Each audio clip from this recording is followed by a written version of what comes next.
اپنے کمائی میں سے اس کے پاس جو ہے نذرانہ لائیں گا، خدا اس کے کمائی میں برکت دیں گا، اس کو عروج پہ لائیں گا۔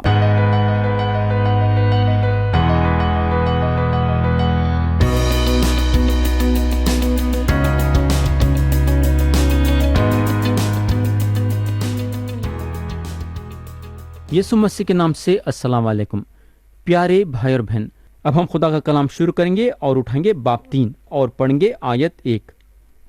یہاں لکھا ہوا ہے، اے میرے بیٹے، میری تعلیم کو فراموش نہ کر، بلکہ تیرا دل میرے حکموں کو مانے۔ تو یہاں بھی بیٹے کے طرف اشارہ ہوا ہے۔ ہم جو ہے یہاں یہودیوں کے زمین پہ ہیں اور یہ بات ہم کو سمجھنے کی ضرورت ہے، اور یہ بات ہمارے لیے بہت ہی زیادہ اہمیت رکھتی ہے۔ یہاں لکھا ہوا ہے، اے میرے بیٹے، میری تعلیم کو فراموش نہ کر۔ پیارے بھائی اور بہن، کیا آپ نہیں سمجھتے کہ یہ ایک دلچسپی کی بات ہے؟ اس کا مطلب یہ ہے کہ ہم اپنے آپ کو پوری طریقے سے حوالے کرنا، اپنے آپ کو اپنے کام کے حوالے کرنا، اپنے آپ کو اپنے کام کے حوالے کرنا، اس سے بھی زیادہ ہم کو کرنا ہے، اور وہ ہے کئی مرتبہ یہ سننے میں آتا ہے کہ مسیحی حیثیت سے ہمارا کام یہ ہے، ہمارا کام وہ ہے، ہم کو یہ کرنا ہے، ہم کو وہ کرنا ہے، وغیرہ وغیرہ۔ دوست، اب جو میں بات بولنے جا رہا ہوں شاید آپ کو پسند نہیں آئیں گی۔